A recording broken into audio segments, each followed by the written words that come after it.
An overdose death on fentanyl. More than 300 pounds of meth found in ice cream machines. Good evening, I'm Cynthia Arsenault.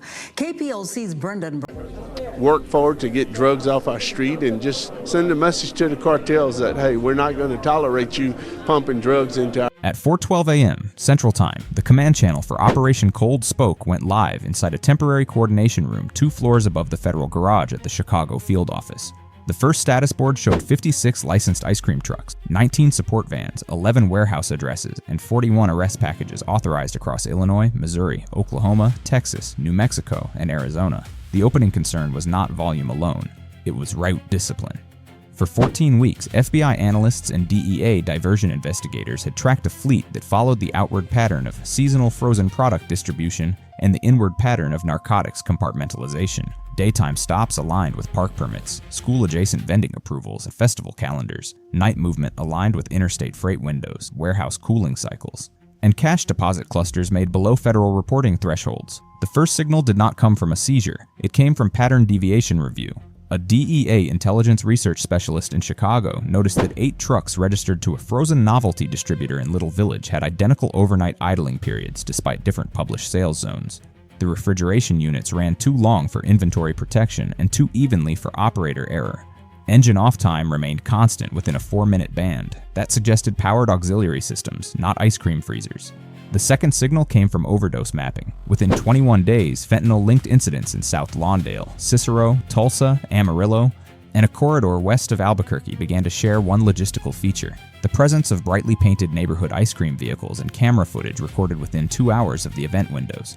The trucks were ordinary enough to avoid memory retention. That made them useful. By the time the U.S. Attorney's Office approved the coordinated warrants, the case had moved beyond local distribution. DEA's Special Operations Coordination Cell, FBI Chicago, FBI Phoenix, FBI Albuquerque, FBI Dallas support personnel, ICE linked document exploitation staff, IRCI financial analysts, and regional high-intensity drug trafficking area officers were operating from a single deconfliction matrix. Every truck, plate, handheld device, fuel card, and storage unit had been cross-tagged. The public facade belonged to a company called Prairie Sweets Mobile Frozen LLC. On paper, it sold paletas, novelty bars, and prepackaged dairy desserts through subcontract vendors in working-class neighborhoods with high summer foot traffic. It leased depots near South Pulaski Road in Chicago, North Prospect Avenue in Springfield, an industrial strip west of Tulsa International Airport, a refrigerated service yard in Amarillo, a wash facility in Albuquerque's South Valley, and a transfer lot near El Paso's Lower Valley close to the Isleta-Zaragoza corridor. The permitting record was clean. The tax record was ordinary. The fleet maintenance logs looked over-documented, which mattered more. Too many parts had been replaced too often. Compressor mounts, insulation panels, sidewall rivets, low-voltage harnesses, and rear axle housings showed maintenance frequency inconsistent with frozen dessert sales. DEA mechanics assigned to the task group estimated that 31 of the 56 trucks had undergone repeated body cavity work within 18 months. Vehicle weight tickets from public scales also drifted by 280 to 410 pounds between empty return legs that should have matched within normal variation. The entry point in Chicago was a 1-story brick warehouse with a white elastomeric roof, 2 loading bays, and a narrow office spine facing the alley. Exterior cameras were mounted at commercial height and aimed low, not wide. That meant the operator cared less about perimeter surveillance than plate capture and face confirmation. A steel personnel door sat 6 feet east of Bay 2. Above it, a motion light had been painted over to reduce glare on camera lenses.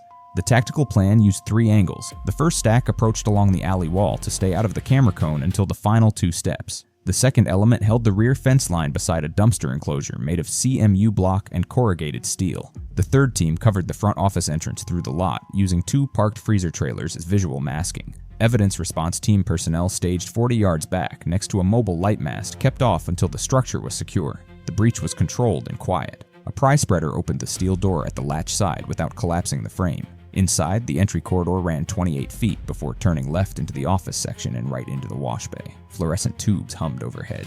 The floor was sealed concrete with shallow drainage channels sloped toward a graded trench. The air smelled of sanitizer, diesel residue, and compressor oil. That combination fit the business. The sound profile did not. There was airflow where the blueprint showed a solid wall. A case agent from the FBI's evidence collection lead placed a gloved hand near the cinder block partition, separating the wash bay from the rear freezer room. Cold air bled through mortar lines at a pressure level inconsistent with the recorded refrigeration layout. The measured wall depth exceeded permit drawings by 14 inches.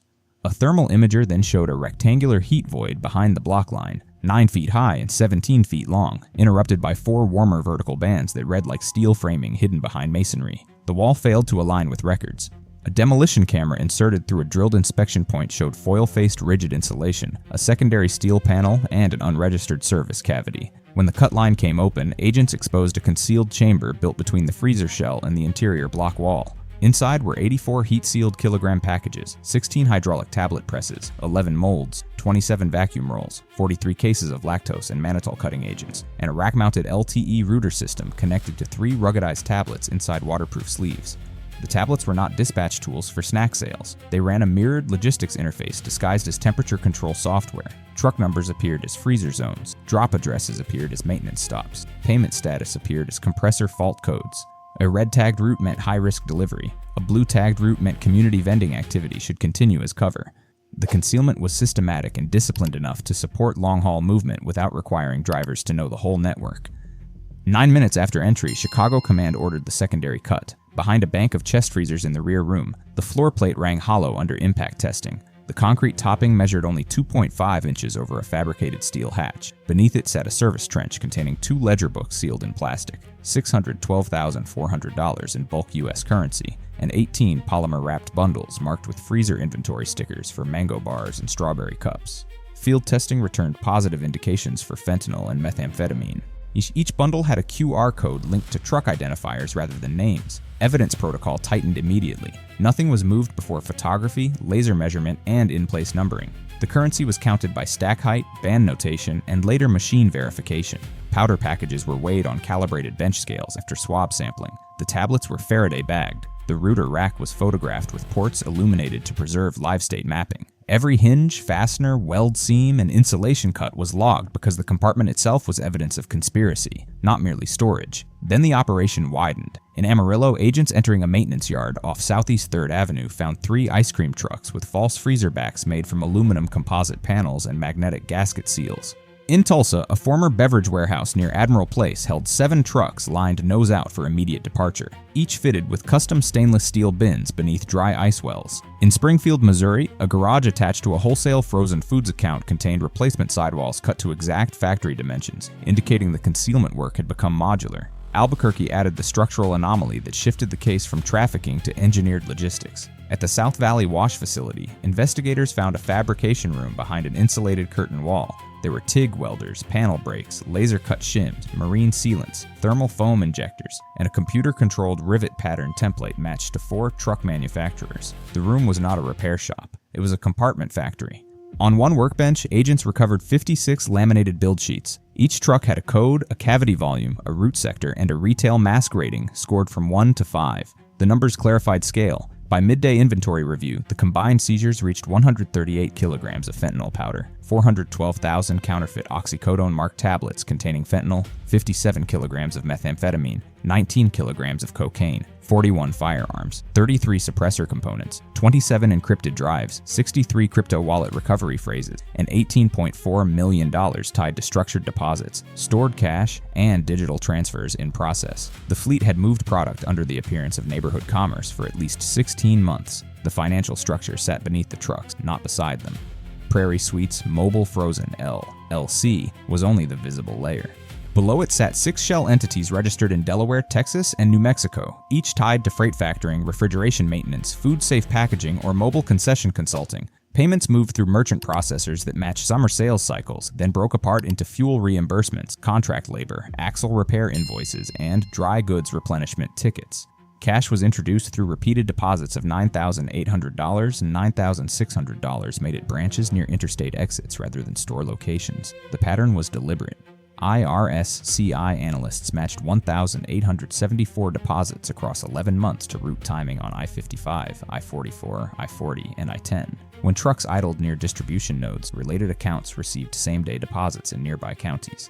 The operators were treating the interstate system as both transportation corridor and accounting clock. A truck leaving El Paso generated cash in Amarillo. A truck entering Oklahoma City triggered a fuel card reimbursement in Tulsa. A truck arriving in Cicero generated a catering invoice in Chicago that covered money already collected 2 states away. The digital layer was more advanced than the cash handling. FBI cyber personnel imaged the tablets and identified an encrypted message architecture routed through servers leased under false business identities, and then masked through traffic that mimicked refrigeration telemetry. Messages were short, coded, and operational. Cabin pressure stable meant law enforcement visibility was low. Compressor variance meant plate reader exposure had increased. Defrost cycle meant destroy packaging, shift phones, and move drivers. The application had an emergency kill routine keyed to geofence triggers around federal buildings, ports of entry, and selected police compounds. That function should not have been possible with such precision. The answer emerged from the root intelligence files. A deconfliction review showed that certain trucks repeatedly avoided state inspection attention, despite equipment defects that normally trigger commercial vehicle stops. 2 had crossed high-visibility enforcement corridors with expired lighting waivers and unsecured side storage. 3 had passed through plate reader zones after overdose-linked events without generating the usual escalation notices. FBI public corruption personnel were brought into the command room before the first round of interviews was complete. The human cost entered the case in paper form. Inside the Chicago trench compartment, alongside the ledgers, agents found route cards with neighborhood shorthand and debt notations tied to individuals, not distributors. Some drivers were paid weekly and kept compartment access away from the product. Others were trapped by debt, threatened through family addresses, or rotated between states so they never formed stable local patterns. In Phoenix and Tulsa, agents recovered dormitory-style sleeping areas with 18 bunks, 42 counterfeit payroll stubs, and passports held in lockboxes separate for personal luggage. This was not loose criminal employment, it was controlled labor. Interview summaries from 3 detained drivers described identical instructions. Sell enough legitimate product to preserve neighborhood recognition, avoid route deviation, keep music volume low in school zones, never open the rear freezer after dusk unless given a coded maintenance notice, and surrender the day's phones at designated depots. The trucks were chosen because they could stop anywhere without appearing to conduct a meeting. Children saw dessert inventory. Adult intermediaries saw a mobile dead drop platform. Public consequence became measurable. Chicago fire paramedics, Tulsa emergency responders, and county health officers in New Mexico had logged fentanyl incidents that appeared unrelated until the task group overlaid them against vending routes. Areas with repeated evening truck presence showed accelerated spikes in counterfeit pill circulation within 72-hour windows. In 2 neighborhoods, outreach teams had already recorded naloxone distribution increases before any federal warrant was signed. The vehicles were not merely moving narcotics, they were pacing exposure. Cyber tracing then pulled the network past the fleet. The 27 encrypted drives recovered in Chicago and Albuquerque held fragmented ledgers, depot camera archives, panel fabrication files, and a mirrored contact hierarchy with rank indicators. At the top sat no cartel emblem, no overt branding, only initials and permission tiers. 1 cluster controlled border intake, another managed fabrication, a 3rd managed retail mass, meaning legal business that made the trucks invisible. The final cluster carried access flags tied to regulatory data, inspection windows, and interagency alert timing. That was the compromise layer. An internal audit of the route warning anomalies identified a civilian intelligence systems contractor assigned to a regional deconfliction desk, supporting federal and state case coordination in North Texas. He held authorized access to vehicle alert queues, inspection notification traffic, and partial plate reader dissemination lists. Over 7 months, he downgraded 23 alert packages, delayed 11 notification pushes, and reclassified certain fleet entries as low-value concession traffic. He did not create the network. He preserved its operating space. His payments were indirect. Wire analysis tied his spouse's consulting account to one of the New Mexico shell firms through a chain of refrigeration compliance subcontract invoices. The total reached $486,700, paid in 17 transfers and 3 cashier's checks. His system use showed after-hours lookups on truck plates, depot addresses, and pending inspection campaigns. He had also run queries on 1 DEA task officer and 2 FBI surveillance vehicles, indicating defensive monitoring against the investigation itself. That changed command posture. Search teams were ordered to verify every clearance-dependent decision made during the prior 90 days. Chain of custody was rechecked. Sensitive route plans were compartmented verbally rather than digitally. The insider's workstation was seized under separate authority. Logs from the federal garage access system. Most secure printer queues and portal authentication servers were preserved before the arrest team moved. The concern was no longer only narcotics movement, it was institutional visibility leakage. By late operational review, 41 people were in custody. The arrests included depot managers, fabricators, route coordinators, cash handlers, 2 chemists tied to tablet pressing, and the contractor who manipulated alert traffic. 11 juveniles found in labor housing were turned over to child welfare and victim services. 7 drivers were reclassified from target subjects to material witnesses after corroborated coercion evidence emerged. 6 trucks were found carrying only legitimate frozen stock. That detail mattered because it showed the network understood randomness and used it as protection. The case file closed its first phase with a clearer picture of control. The route began with compartment loading near the southwest border corridor, shifted north through interstate refrigeration logic, expanded east through modest urban vending fleet, and survived because it merged three systems that rarely share the same investigative tempo: neighborhood commerce, freight maintenance, and enforcement data. The trucks were visible every day. Their significance was buried in timing, panel depth, airflow, ledger symmetry, and who had the authority to quiet an alert before it became a stop. Operation Cold Spoke was not built on speed, it was built on permission. A fleet of painted vehicles carrying cartoon desserts moved through 6 states because each layer looked too small when viewed alone. One truck looked like seasonal work. One warehouse looked like food storage. One deposit looked like ordinary cash. One software dashboard looked like refrigeration telemetry. One compromised credential looked administrative. Combined, they formed a narcotics corridor that exploited civic familiarity and federal fragmentation at the same time. If a transport system can hide inside routine commerce, detection fails before the warrant stage. If a single authorized user can thin out alerts, enforcement loses depth before units deploy. If visibility depends on noticing the seam behind the public surface, how many other moving systems are operating in plain view?